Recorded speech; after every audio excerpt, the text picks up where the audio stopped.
and after completing his diploma in mechanical engineering, 4 years in the Naval Engineering School, INS Shivaji Lonavala during his tenure in the Indian Navy, which lasted for 15 strong years. After voluntarily retiring, he joined Maersk tankers and also worked there for 22 another years. He's now enjoying his retired life with his family and friends. Thanks a lot for joining, sir. It's an absolute privilege to have you here. Thank you. Uh, Good evening, sir. Sir, Good evening. there are few questions we would like to ask to you. Yeah. Yeah. So, starting with, you did a diploma in mechanical engineering. Was this what you always wanted to do? If so, what is the story behind your interest in this subject? Actually, I come from a remote village from Kerala. Yes, sir. And as usual, like all my friends, I did my SLC, or you can say 10th. Then I joined Pioneer College for doing my PDC. Those time it is called pre-degree course. No, plus one, plus two. Actually, one of my uncle who was working in HAL that time, he did diploma and joined in Hindustan Aeronautical Limited. So he actually came and asked me to join diploma instead of doing this one. And then I left that pre-degree course and joined the diploma in Calicut Polytechnic.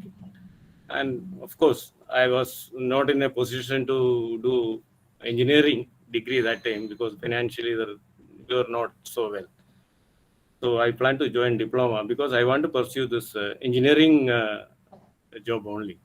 So that was, and that time, our time, 1980, 83, 84 and all, diploma was one of the, the best selling certificate in the market. Yeah. Anybody with a diploma, you can join anywhere or you can, go to Gulf and all those things.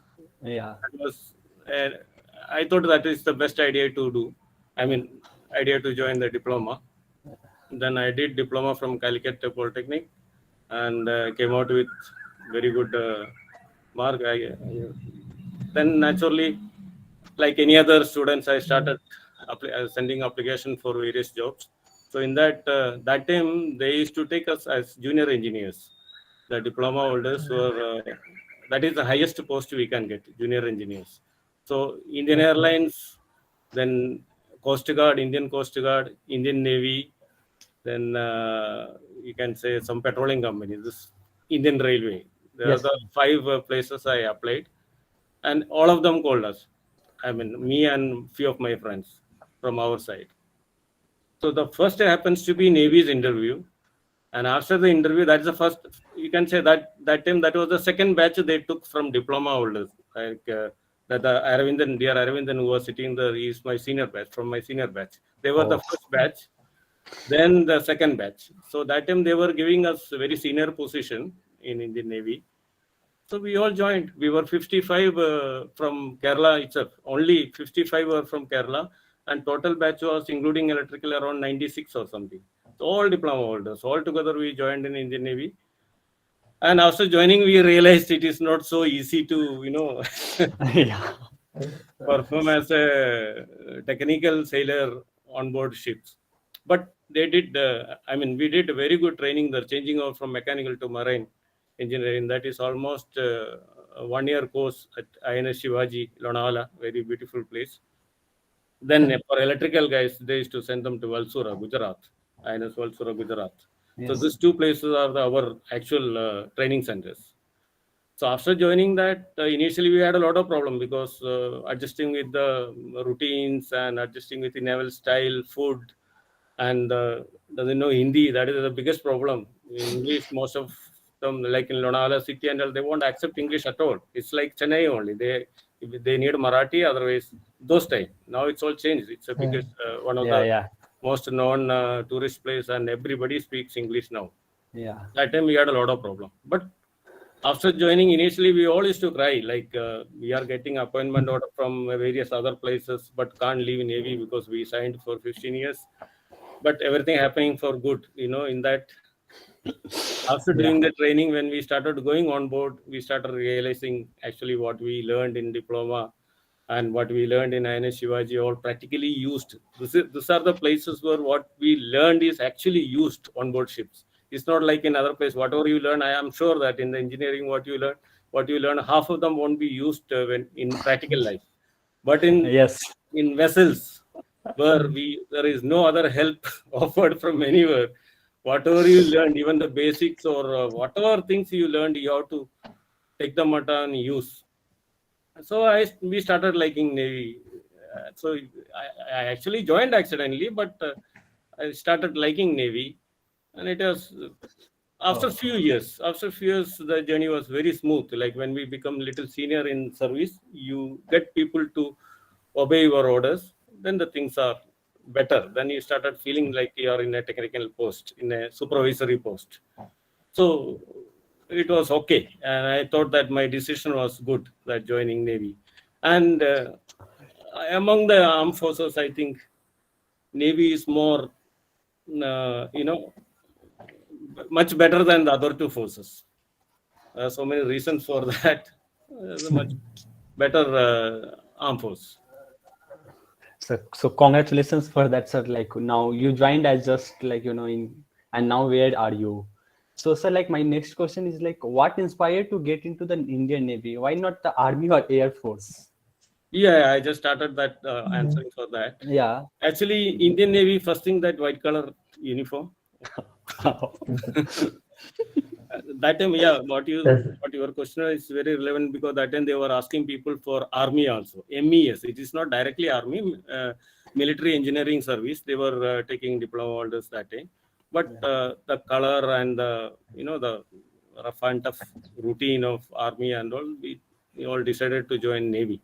Navy, it's a white color uniform. Second thing, Navy is comprising of more South Indians than North Indians. If you say that, you need not to worry about Hindi much. That's what my seniors like Arvindan and all, Arvindas and all, few of my seniors, they taught us that Navy is much better.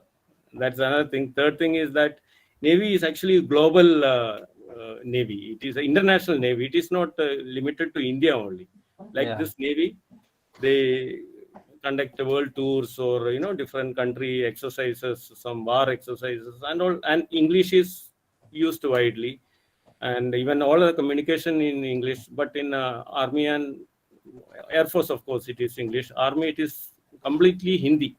Even the other normal communications are in Hindi. So many factors, like many of our seniors and friends, they advised us Navy is much better than Army. Few of our batchmates, after joining Navy, they joined Coast Guard, because Coast Guard offers a much senior position than what Navy gives, because Navy comes under our Defense Ministry and Coast Guard comes under Home Ministry. So a lot of difference between them, but they had tough time. I'm telling you, Navy was much better. Our decision was good. And sir, like my next question is like, as most of us listening are students, so could you tell us a roadmap to get it in the Indian Navy? For you're all actually engineering students, I hope.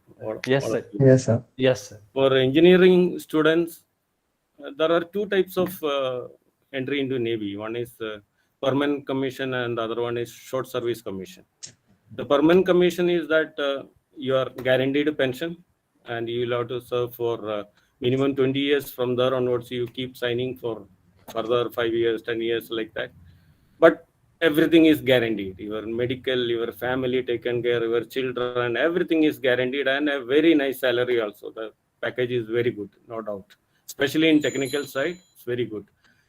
The other one is a short service commission. Short service commission is it's for 10 years. Short service commission, the entry is much easier than the permanent commission. I mean, same board and written exam, medical, and everything is there, but still it is much better than the other one. And the short service commission, the good thing is that after 10 years, you're supposed to leave.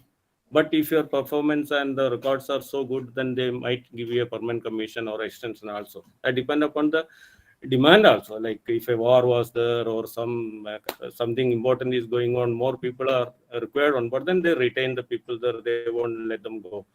Or they request you to continue. The same thing with technical other sailors also. Everybody, it is the same story. Like during a war time or just after a war, or they are anticipating something, then they won't allow anybody to return upon the demand.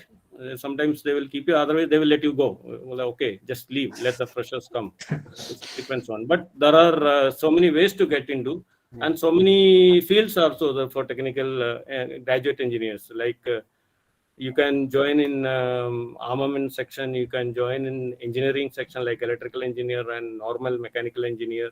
You can join in inspection section, you can join in various like survey ships are there, they go for surveying the vessels.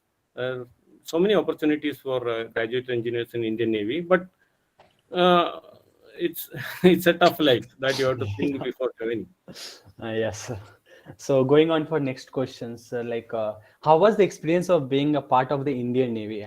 So any specific incident that thrills you and you would like to share with us? See, armed force, every day there is a different challenges, or Yeah. you have to face every day different situations, especially when you sail. Every day is different, like the wind changes, water change, current change, even people mood changes, the orders changes, everything changes. It's all depending upon the order from top or the climate, everything changes. But every day is a challenge, especially on board ships. Like in our time, the ships were, we had actually small ships, and big ships were there, they were steam ships. Otherwise the high speed ships were very small. I worked in like a medium class ship. They are known as missile carriers. They are known as they basically carry 4 land to land missiles and around hundreds of land to air missiles, like to shoot the aircrafts. Actually, we carry around so many missiles, so the most of the ship space is used for carrying weapons, and the people are there to operate, but very small area to take rest or sleep and all. Like, so they are not a hot bunk, like one person gets up, the other person come and sleep there. When he gets up, the third person come and sleep there. Like that, the places for accommodation is very less, and weapons and machinery, the space allotted is more. So the life is to be challenged every day. Like when you go for an operation, you get an order that okay, continue to so and so course and go to so and so port. Maybe you carried only some 100 tons of water and around 300 400 people on board. Then they cut the water. They say that use seawater for all other purposes. All water is only for drinking. Sometimes you get 3 liters of water in a day, like they measure and give you. Sometimes they give you 5 liters. It depends. Like nobody knows where you are going next, and nobody knows whether you can be the provision can be supplemented from somewhere. We never know. So it all depends upon the situation. But the life is to be very tough, and there are so many incidents. If I start telling that, it become like a boring, or so many incidents are there. Like Yeah. we had a major flooding in one of the during one Brastek drill. It is a war exercise. So the ships are under one command. One senior supreme commander is commanding everybody, and they keep giving order. Like ship has to go this pattern from so and so place to so and so place at so and so speed, and you have to reach there and report and so and so speed. Everything is hidden, like the complete dark ship. Nobody knows the ship is moving, and the Russian ships, even the radars can't detect. Even the smoke won't come out, noise won't come out. They are like hidden, completely hiding. Yes. So those kind of operations, even if you open a door, you are punished for that, because you open a door, the light will come out. You cannot open a door, you cannot open a porthole. The life is very tough. That time all the engines are running, everybody is on the machinery. So we had a leak in the engine room, and the got flooded almost our neck level. But few of us, like one engineer officer, one lieutenant commander Atre from Mumbai, and myself, I was the engine room in charge there, and few of our people, we actually dive down and put the plugging there in the ship.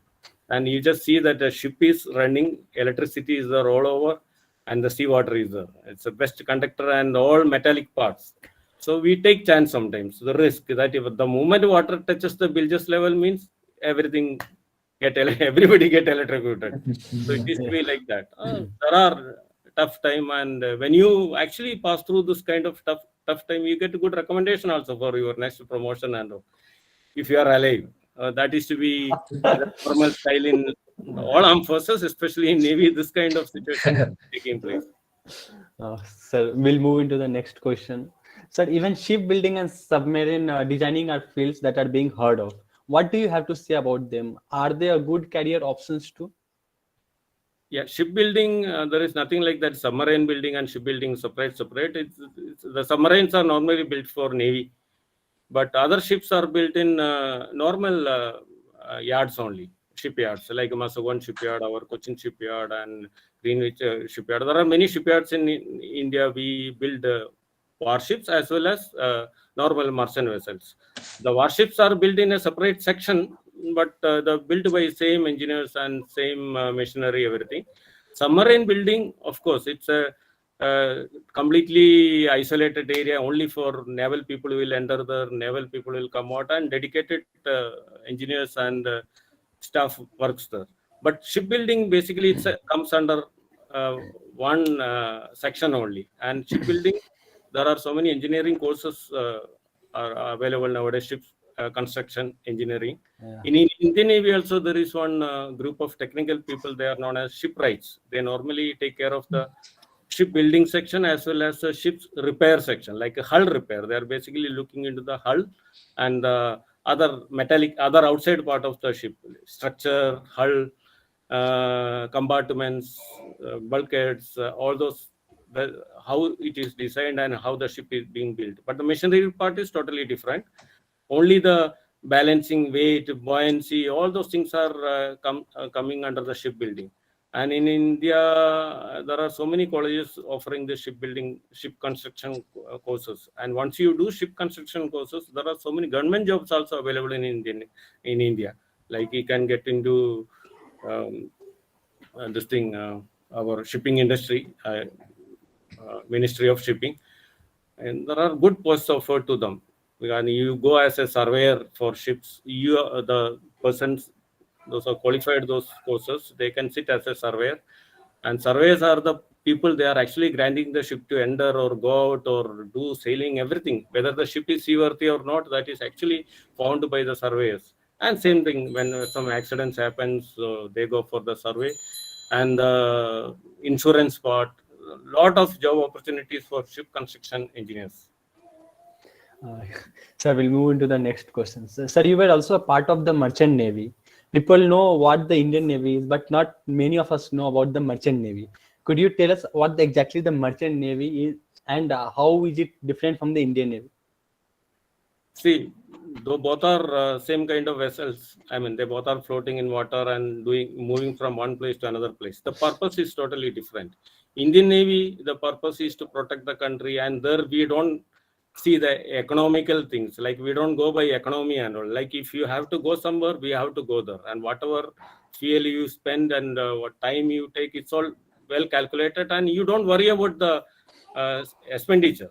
And the purpose is totally different. Ship constructed are also different, like because naval ships have more stability and they have more sustainability. Like if one compartment punches, the ship won't sink. 50% of the compartment punches, ship won't sink, because they are designed in such a way that many, like our tubeless tires, like there are small pockets and the air is filled up in that.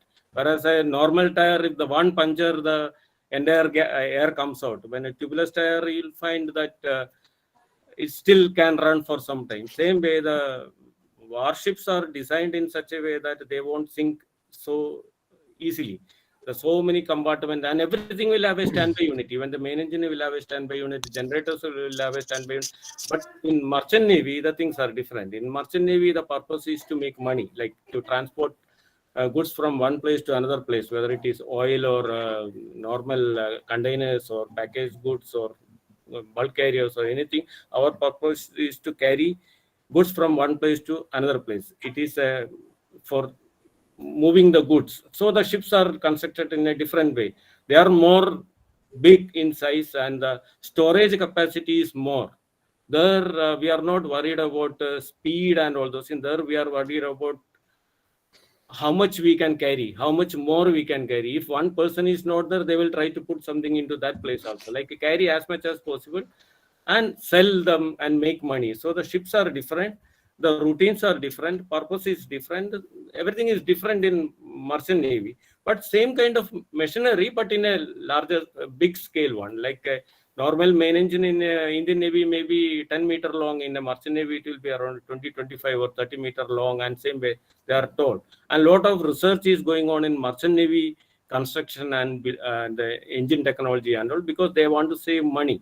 They want to save money as much as possible. Whereas in Indian Navy, we use the best diesel available in the market, like LSHST, known as low sulfur high speed diesel. It is like a clear diesel, like better than petrol. That one is used in Indian naval ships. Even in the gas turbines, they drink fuel, like tons of fuel in minutes. But the purpose is to reach there. The speed of the ship is around 30 knots, 40 knots. I think you understand the nautical Yes, miles. yes, sir. yes, sir. Almost double of the kilometer. That Yes. speed those ships moves, but they burn so much of fuel. They drink fuel and reach the destination. Whereas in merchant navy, we try to use the cheapest fuel available in the world. The cheapest fuel, the one which we are throwing as waste, that is used in the merchant navy as fuel. They treat it, they use it, and the purpose is to spend the minimum fuel to reach a particular destination.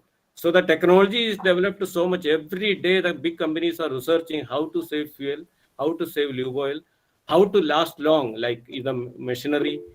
There, everything is like that. There, once something goes wrong, you repair it and put it. But whereas in Indian Navy, something goes wrong, you throw it and put another new one there. So the purpose is different. So the construction is different. The style of operation is different. And here everything is counted with money, like how to save money. That is a purpose. Yes. So the people training is also different. Yes.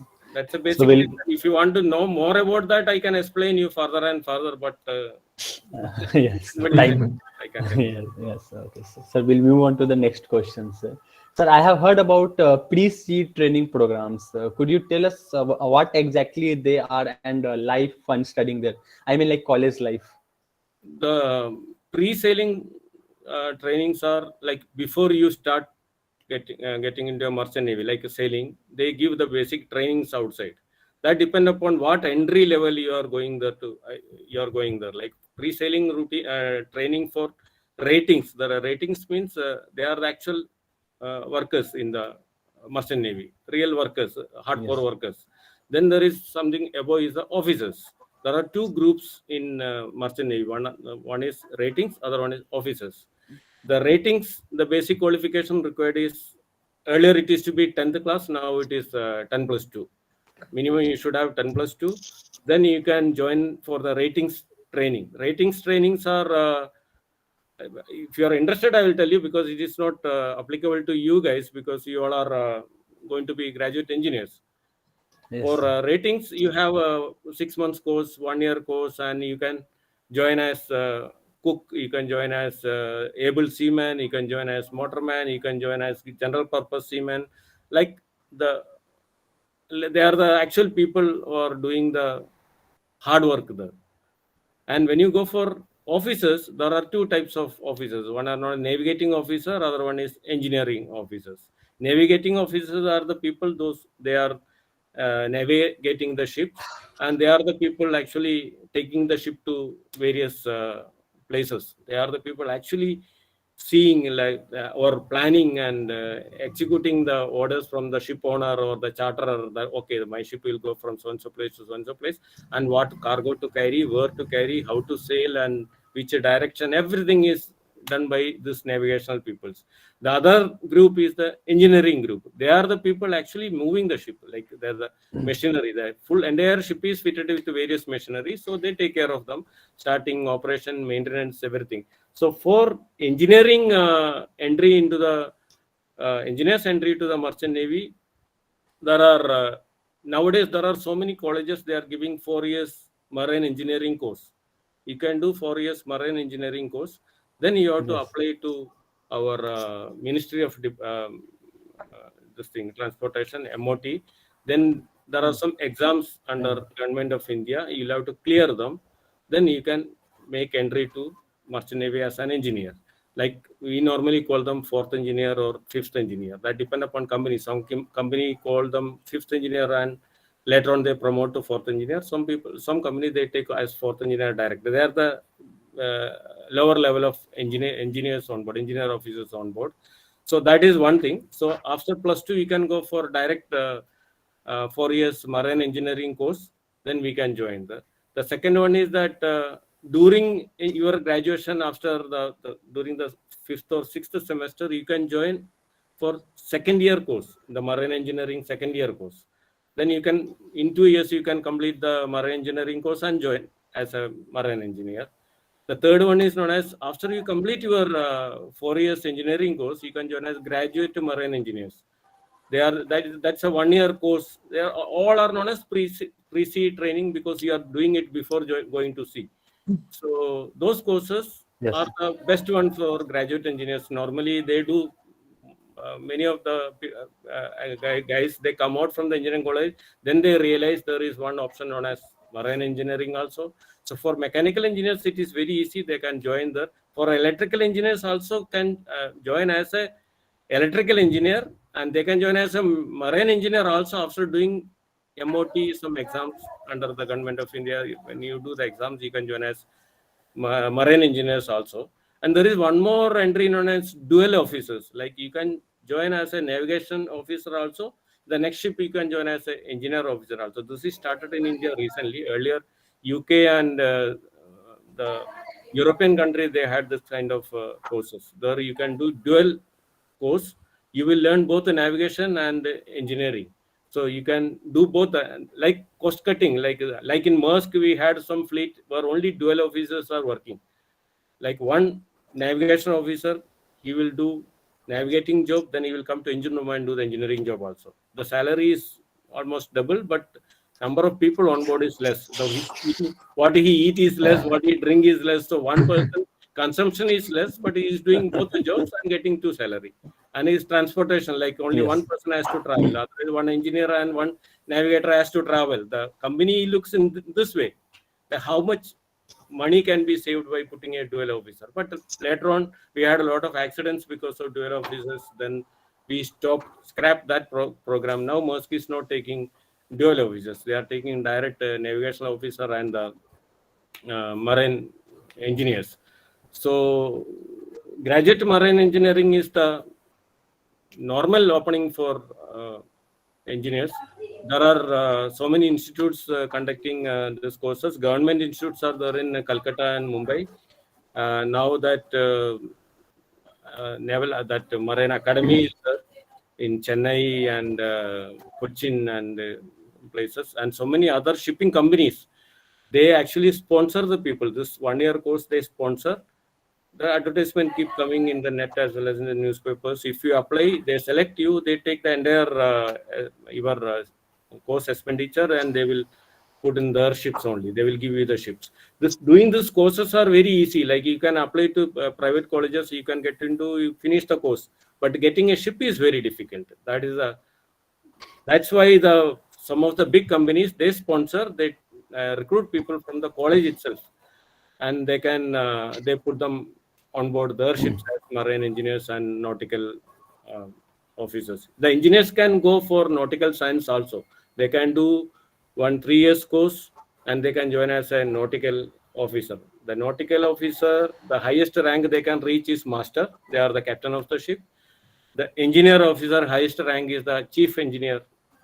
They are equivalent at par with as per the rank. They are equivalent. Salary is equivalent, and of course the captain is executive field, so they will have more commanding power on board.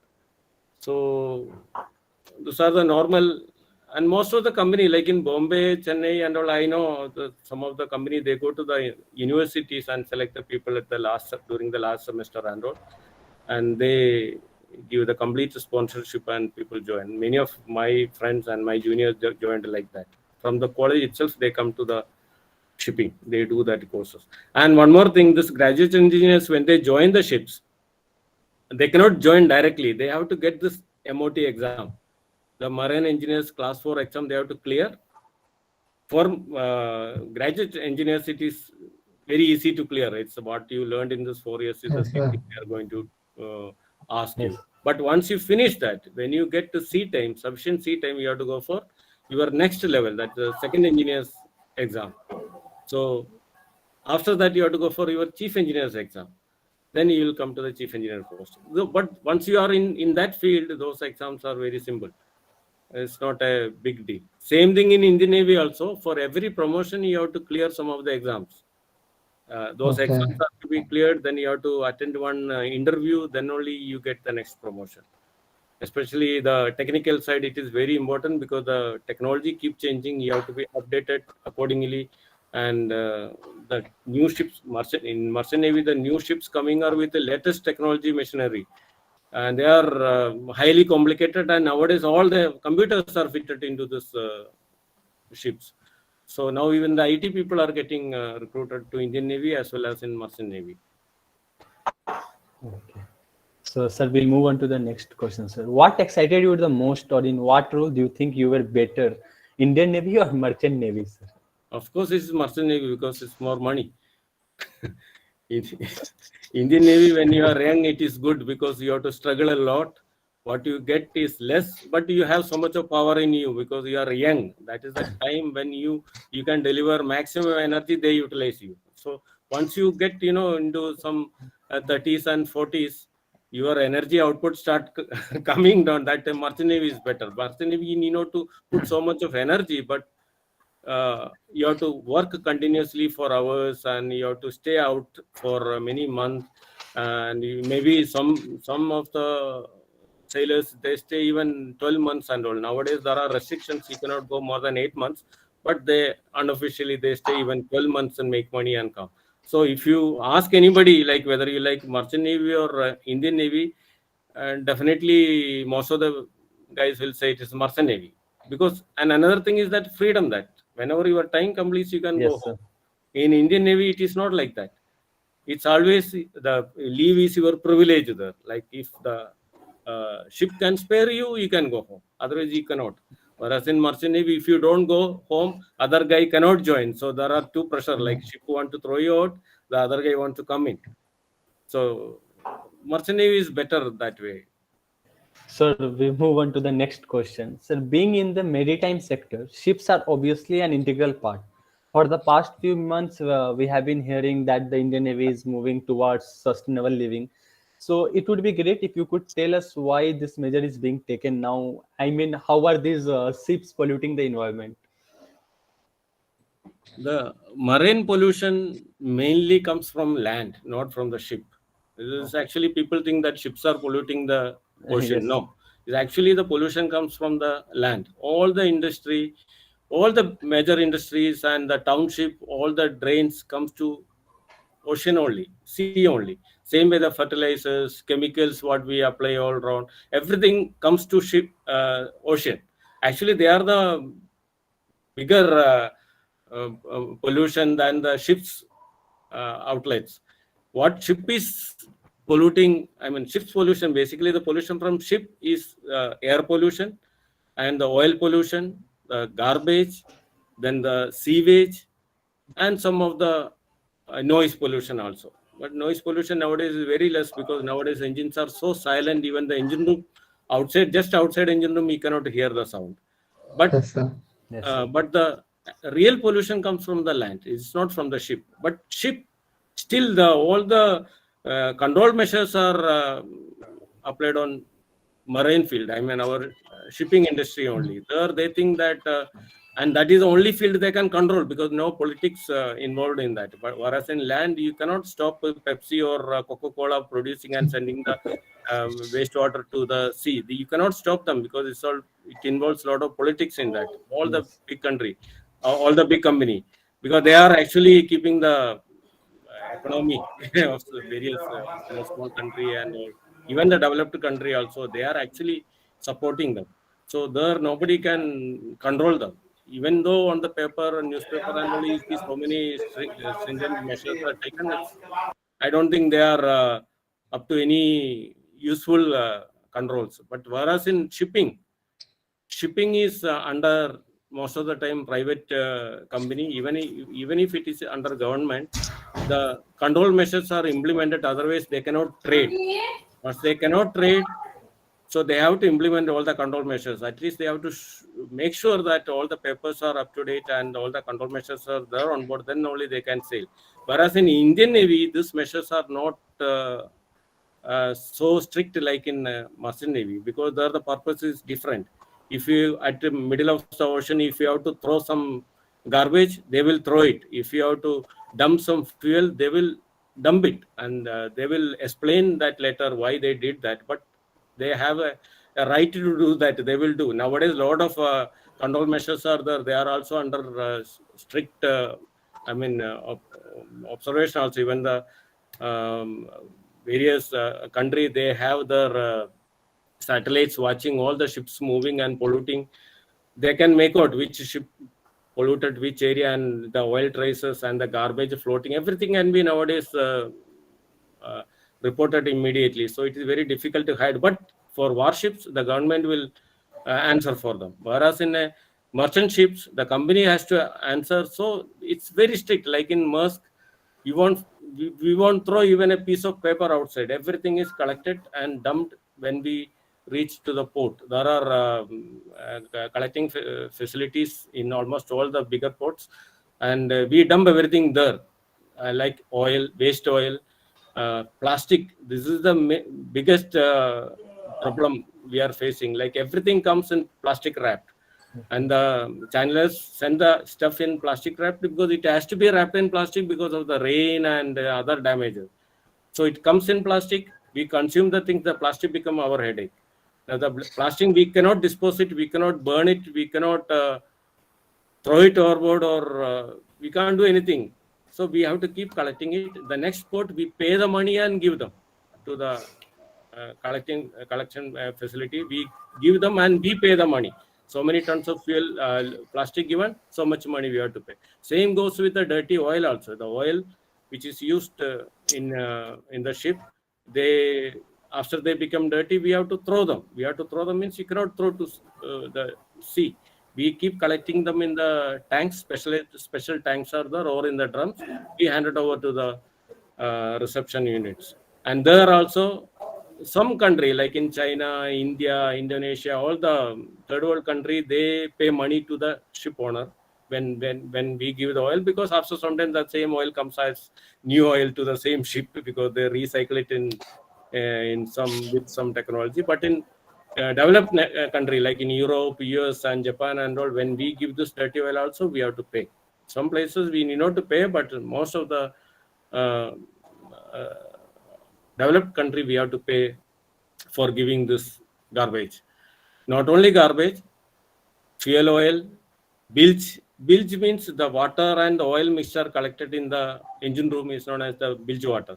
This bilge water keep coming to the ship. Like if you are on a 1 month voyage and all, you will find the tons of oil is collected in the engine room because of the various leaks, the condensation, drainage from various pumps and other oil machinery. This oil is to be collected and given to the reception facility. Otherwise, you can throw them overboard. You can, in a certain area, like if you leave the port, like after 12 nautical miles, some places it is 3 nautical miles, some places it is 26 nautical miles. You can throw them overboard through a filtration unit. We are known as oily water separator. There you make sure that oil content which is going outside is less than 3 ppm or 6 ppm and all. Like that depend upon the area. So then you can throw them out.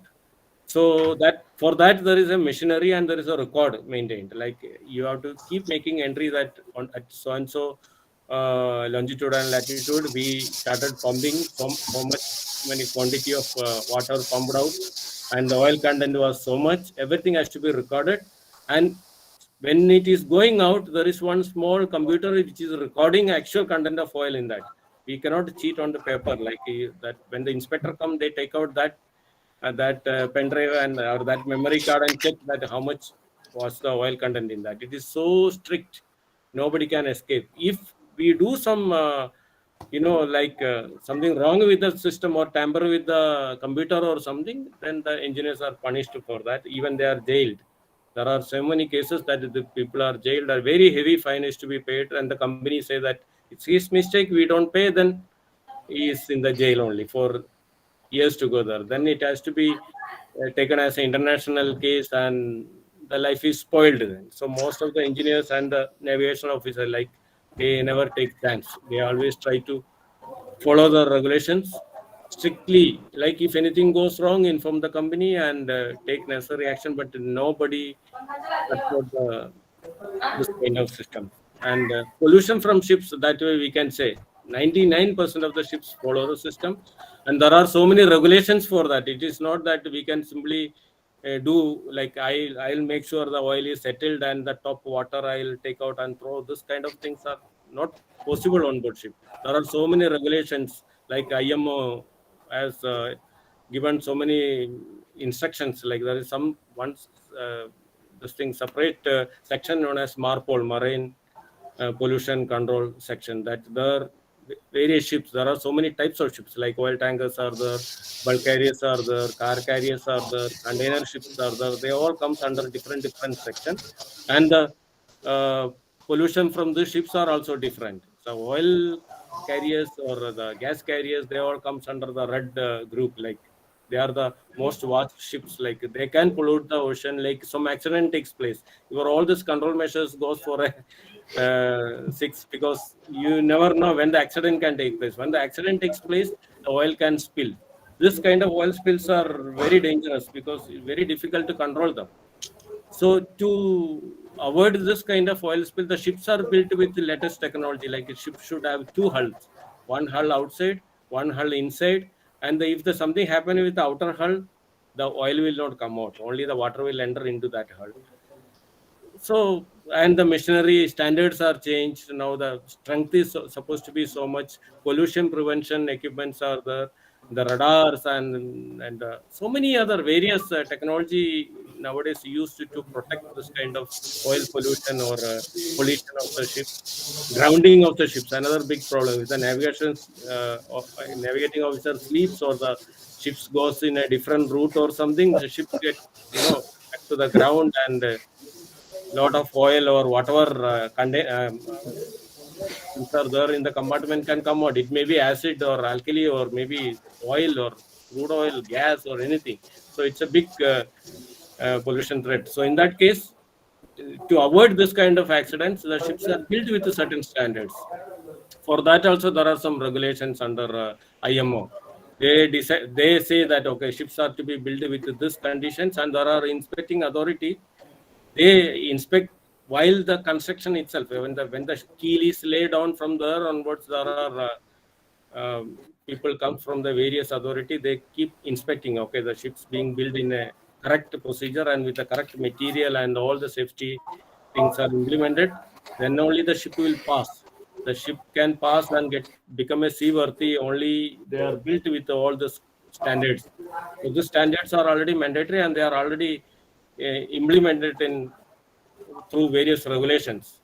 And some country like this MARPOL, Marine Pollution Control, and all the merchant ship owners are not owners, the country, they are actually agreeing with that. Some countries say that we don't agree. In our water you can pollute, or we can pollute, or like that. A lot of controversy going on. That it's also again a political thing issue. And the old ships, some of them with some modifications they use to start make the ship seaworthy. There are certain modifications needed, like you do so and so thing, your ship can sink, like that. All those loopholes are there, but still they are approved on. So pollution wise, when you say ships are actually polluting much less nowadays, there are regulations for air pollution also. The smoke which is coming out cannot have sulfur oxide, cannot have nitrogen oxide. That's known as NOx and SOx. We normally call them NOx and SOx. So fuel has to be very good quality. The fuel should not have this kind of chemical inside that, because nowadays the fuel burned inside the marine engine machinery. Marine engines are the cheapest tar available. The coal tar what we get to make the road, that is the one we are burning in the marine engines. That we heat up to 120 degree to 140 degree. They become like diesel, then they are burned inside the cylinders. So those fuel, when they burn, they produce a lot of chemicals like sulfur monoxide and nitrogen oxide, all those things. When they move to the atmosphere, comes to the atmosphere, it causes acid rain and corrosion all over the ships and all those kind of chemical pollution also. So this air pollution also comes under one of the MARPOL regulation. The sewage, the people on board ship, like the daily routine, whatever the sewage is there, that is to be treated and made like a pure drinking water. The outlet is like a pure drinking water. It is being pumped out. We don't throw any sewage outside. All collected in a sewage treatment unit, and they are tested every week. The engineers actually normally go and test them and make sure that water is like outlet water is so clean. So certain bacteria inside and that taking care of bacteria and the running the system, providing oxygen for this bacteria to survive. All those things are taken care by the engineers. Same way the garbage. The garbage, though we think that food waste we can throw overboard and the fish can eat and all, but still not permitted. We can throw the garbage when we are out at deep ocean. We can throw them. Otherwise, we have to collect them in the port, and all the garbage is to be handed over to the this thing port authorities. I mean, where the collection centers are there, you have to hand it over to them. Otherwise, we have to keep them on board, then wait for the next opportunity to throw. And whenever we throw any garbage, we have to record it. Like so many kgs or tons of garbage we are disposed at so and so place with so and so regulations and all. Everything has to be written. Everything has to be noted down. It has to be signed by the uh, authorizing officers. Even the battery, the burned bulbs, newspapers, nothing can be thrown out. Everything has to be like you ordered 2000 battery in this year and you landed only 500 batteries, then there is a problem. Where are the other batteries gone? You have to give them answer that okay, I ordered so many battery and I am handing over so many in a year. Like so many of them are in use, remaining giving to the garbage facility outside. Everything is accounted. So the pollution from ships, and unless there is one accident takes place, it is nil. You can say absolutely nil. Nobody take risk. Nobody take chance because the the actual seafarers, they are not interested in getting into any trouble. The owners want the ship to sail always. When the ship is not moving, no money goes to them. Ship is anchored, you have to keep giving money to the country where you are anchored. If you are tied somewhere, you have to give money to the port authority. If you are moving, that ship charter will give you the money. So that they want the ship to move continuously. So nobody take risk. The pollution from ships are almost nil. So is the same with the merchant navy ships? Are there any technical difference between merchant navy ships and Indian navy ships? Lot of difference. I was talking in between that also. Like the purpose of both the ships are different, so the technology also differs. In naval ships, we have to protect the country, so we are not worried about the money spent on them. There are budgets and there are limitations, but still we are not much bothered about that. Whereas a merchant ship, everything is for making money. So the technology is different, vessels are different, handling is different. In a merchant ship, a 400-meter long container tanker ships, you will find only some 16, 17 sailors. They are managing the entire things. Whereas in a warship, which is 100-meter long, you will find around 600 to 700 people on board that ship. Because there the requirements are different. The weapons, each and every weapon need a person to attend that. Every engine need a person to attend. Whereas in merchant navy, the most of the ships are unattended. The engine room, nobody goes there. Like after working hours, they put to unattended mode and come to the rooms or the smoke room or the common places, and they live like a normal outside in a pub and club and all. Earlier, there used to be a lot of liquor, beer, and all. Nowadays, those things are banned in most of the countries. But the life is to be a social life. Like we watch TV, we watch video, play games, because it's a big ship, the rolling pitching will be less, and you can spend time there. Whereas in Indian Navy, none of the machinery is unattended. If any engine runs or any weapon machinery runs, somebody has to be there behind that, because it is always controlled by human being. Though all the computers are there, still the human being is there to observe whether things are going right. So there are the more people required in those ships. Like in an aircraft carrier, you will find when an aircraft carrier, 3,000 to 4,000 people, sailors are there on board.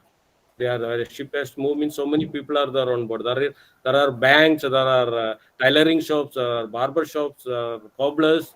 All this kind of people are there, because it's like a small village movie. Whereas same size one merchant navy, you'll find 16 to 17 or maximum 20, including cadets and all. You'll find only 20 human beings on board those ships. So the technology is also different. Everything is different. I think your question was about the technology, isn't it? Technical difference between. Technical difference. The engines used in a merchant navy, I told you, we try to spend less money and get more output. So we try to spend, use the worst fuel. We try to use, less people, so the less consumption, less daily this thing spending. So the things are totally different. The purpose is different. That's why the machinery is different. If you want to know about more about the machinery and all, I can talk some more the latest machinery. Like earlier, anybody from mechanical side in this? Yes, sir. Yeah, the mechanical heat engine and all. You must have gone through that. The 4-stroke engine, 2-stroke engine, where the fuel goes inside, burn, and the crankshafts rotates. Your flywheel rotates, and the power comes out in the form of bhp or kilowatt and all. In merchant navy, this size of the engine is so big. Some of them are 40 meters tall. The cylinder liner itself is around 6-7 meters tall, and the diameter of the liner, normal like bigger ships, it is 102, like 1 meter and around 20 centimeter and all. Nowadays, the same power output, you'll find smaller engines, but still they are huge comparing to Indian naval ships. Indian naval ships, the speed is important. Here, speed is not important. The most economical mode. In the merchant navy, everything is in most economical mode. Less fuel, more output. Whereas in Indian navy, fuel doesn't matter. We want more output and speed. In Indian navy, where I worked, that ship had 112 cylinders in one engine. Like that, 3 engines, 112 cylinders working to rotate one propeller shaft. Like our car and all, normally you find 3 to 4 engines, but same ship, so much of horsepower is required. So it's a different technologies. I worked in a Russian ship where 112 cylinders for each engine, and very high speed engine. The RPM of the engine is around 2000 and all, and the propeller speed is reduced by reduction gears. But those ships are doing around 35 nautical miles, and highest high speed they do around 30 to 35 nautical mile speed, and they drink fuel. Like after one day sailing or something, they have to refuel. A big tanker comes along with this fleet, and they keep giving fuel to all the ships. Whereas in merchant navy, the power output is 80,000 kilowatt and all, but the fuel consumption is so less. Very less fuel is consumed. Very cheap fuel is consumed. So much of power output is there, but the ship is slow. The machinery is slow. We need around maximum 10 knots or 12 knots, not more than that. Beyond that, you cannot control the vessel also. It's difficult to control. So everything is a different technology. In Indian Navy also, we have some of those kind of ships, like the tankers. They carry fuel for other ships. They are same like merchant naval ships. But in merchant navy, almost all the ships are like this. Earlier, we used to use steam for propelling. Now it became obsolete, and we started using diesel oil. We call them diesel oil, but they are actually crude oil. I mean the dirty oil, the dirtiest oil. The crude oil is distilled. All the good parts are taken out, or whatever left, the dirtiest part is come to ship as our fuel oil. We call them fuel oil. It depend upon the viscosity, like the price is changed, like higher the viscosity and the sulfur content. Another thing is that nowadays the strict regulation is that you cannot use high sulfur fuel on board. So the sulfur is removed from the fuel, means the cost of the dirty oil is also goes high. So the fuel quality is improving nowadays, but to use this kind of fuel, the technology, engine building is also changing. The latest engines are known as the artiflex engines. Like there are no camshafts in those ships. They are camshafts less, so no vibration, no noise. The engine operates on electronic controls. Like there is a fuel, high pressure fuel rail. From there, the fuel goes to the injector. Depending upon the computer says that okay, firing order is so and so. The solenoid valves opens. The engine works on that. So no cams for operating the valves. Even the exhaust valves are operated by hydraulic power, but it is operated by computers, not by the cams. The computer says, okay, open the valve, the pressure goes, open the exhaust valve, like that. So those kind of engine are smaller in size, very high output, but very expensive and little complicated engines. The moving parts are less, but the technology involved is the computers are involved. Every unit will have a computer control unit, and they are known as like the ship where I work. They are known as Vasila integrated computer units and or control units and all. So there are different systems like the big main shipbuilders for merchant navy is the Varsila, or we can say Sulsar, or BMW. There is another company. Then our in Japan, there are so many companies. Hyundai also making nowadays with the license from this major shipbuilders. They also builds, and in India also some small scale engines are being made, like our generator engines and boat engines and all produced even in India also. So the technology is totally different. For merchant navy, what we go for more economical things, and the Indian navy we go for short accurate operation. Good evening, sir. This is Vishal Garg, the secretary of VIT LEO Club. And sir, it's an honor. I'm very grateful to you. Talking to such an excellent guest. So, sir, I had one question for you, sir. Being a part of Indian Navy, I know it requires a lot of discipline and hard work, which a lot of children nowadays don't have. So, what advice would you like to give to the future generation to inculcate that discipline and hard work within themselves? In Indian Navy, there is no problem. The moment you get into Indian Navy, you will be disciplined. So you need not to practice discipline now because you are wasting your youth, your this best time of life. If you are planning to join Indian Navy, they will make sure you are disciplined well. But if your intention to join, but in the merchant navy, discipline is in a different kind of discipline required. There you required, to beat loneliness. You need to survive with available food. You have to survive with the long duration of sailing, and basically loneliness. That is the main problem with merchant navy.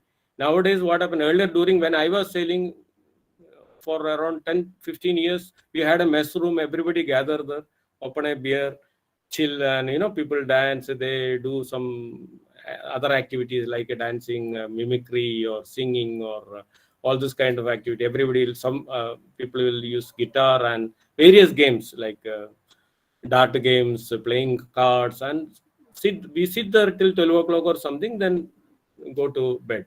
But now what happened? Everybody has got a mobile. They have a laptop. They sit in their cabin, and they are alone. What happens in that cabin? Nobody knows. So that is the main problem with the merchant navy. Whereas in Indian Navy, things are different. There you have to be together. The space is less. Your duty schedule is like that. Your routines are like that. Then early morning you have to go for physical education like PT and all, and you have to keep yourself fit. Your food is controlled there. What you eat is actually measured and given to you, that how much calorie and all those things are measured there. The discipline comes itself. You cannot escape from that. If you cannot cope up with that, you cannot survive in Indian Navy. Whereas in merchant navy, the things are changed now. After this mobile phone and laptops came, things are changed, and the internet. The another thing is that internet. Most of the shipping company, they offer internet on board, so you are in your own world. You don't know what is happening in the other room. The things are changed now. So if you don't have anything, or if you don't get an internet connection, or if you have nobody to talk on the other side, you are alone, because the other guy is talking. He's not interested in to be in your company. So nobody is interested there. And when you go for work in the engine room or on the deck, you all are talking, but there also you have very few friends, because you are all in your own world. So that kind of discipline, like, and normal other disciplines uh, like you have to quit smoking and drinking and all in shipping, because most of the ships are now non-smoking vessels. Like in Merchant Navy, you cannot smoke anywhere. There are some ships you have smoking rooms there, you can go and smoke. They have a exhaust blower, the smoke is thrown out. Otherwise, you cannot smoke anywhere. You have to quit smoking in Merchant Navy. Like in Maersk, at least it is non-smoking ships. You cannot smoke anywhere. Earlier, smoking used to be the good, the time pass in the mess. Everybody sit together, they smoke. Even if you don't smoke, you get high because of the smoke you are inhaling. Nowadays, these things have changed.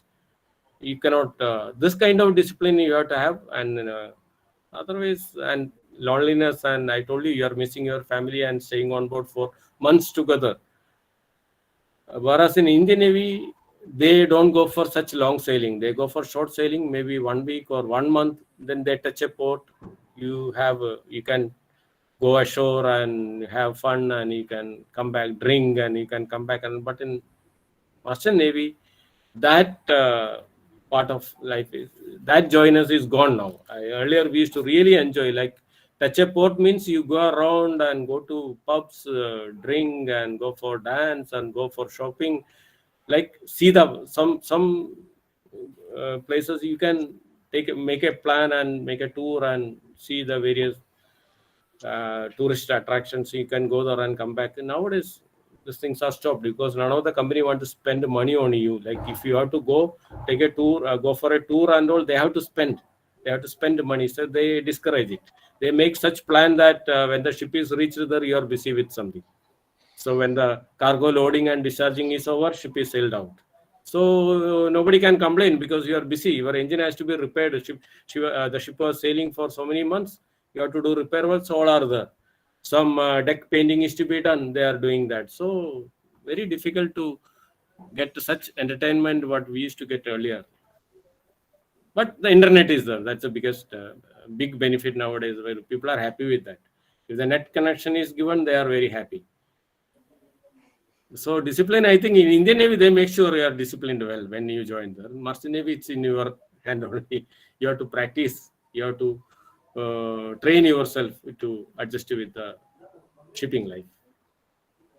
So we move with you. This has been such an informative session, such a knowledgeable session for everyone here.